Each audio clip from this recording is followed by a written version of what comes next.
आज माझा मोठा भाऊ हरपल्यासारखी भावना आहे.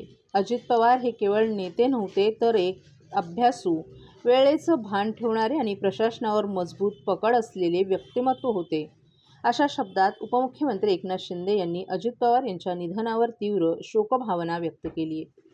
बारामतीजवळ विमान उतरत असताना झालेल्या भीषण अपघातात महाराष्ट्राचे उपमुख्यमंत्री अजित पवार यांचं दुर्दैवी निधन झालं. या घटनेमुळे संपूर्ण राज्यात शोककळा पसरली असून राजकीय, सामाजिक आणि प्रशासकीय स्तरावरून श्रद्धांजली अर्पण करण्यात येत आहे. अपघाताची बातमी मिळताच उपमुख्यमंत्री एकनाथ शिंदे बारामतीकडे रवाना झाले.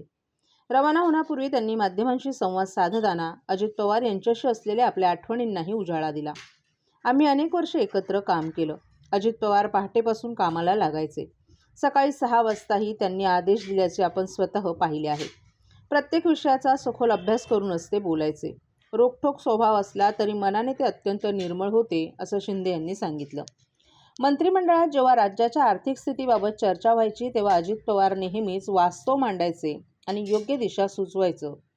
त्यांचा अनुभव, अभ्यास आणि प्रशासनावरील पकड आम्ही सर्वांसाठी मार्गदर्शक ठरायची, असंही त्यांनी नमूद केलं. काल परवाच एका कार्यक्रमात त्यांची भेट झाल्याची आठवण सांगताना शिंदे भावूक झाले. आज त्यांच्या जाण्यानं पवार कुटुंबच नाही, तर संपूर्ण महाराष्ट्राचं मोठं नुकसान झालंय. आपण त्यांना मनापासून आदरांजली अर्पण करतो, अशा शब्दात त्यांनी आपल्या भावना व्यक्त केल्या. अजित पवार यांच्या जाण्यानं महाराष्ट्राने एक निर्भीड, धडाडीचा आणि अनुभवी नेता गमावला असून त्यांच्या कार्याची आठवण कायमच जनतेच्या मनात राहील, असंही एकनाथ शिंदे यांनी सांगितलं.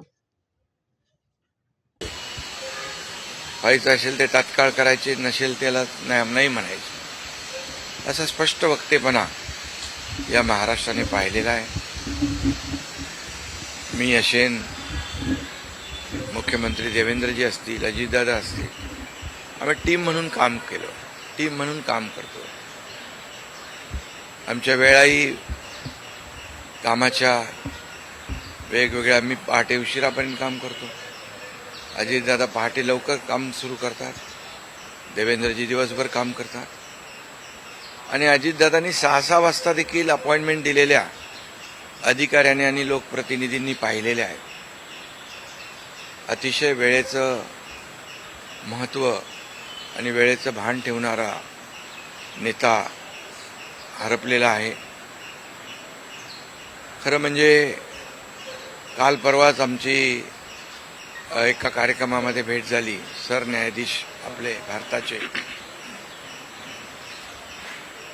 मुंबईत आले होते आणि ते येण्यापूर्वी आम्ही तिथंच एका चेंबरमध्ये बसलो होतो आणि त्यावेळेस झालेल्या चर्चा, गप्पा गोष्टी, आजही सकाळी जेव्हा मला त्यांची ही घटना कळली तेव्हा तेच समोर त्याच आठवणी काल परवाच्या येऊ लागल्या.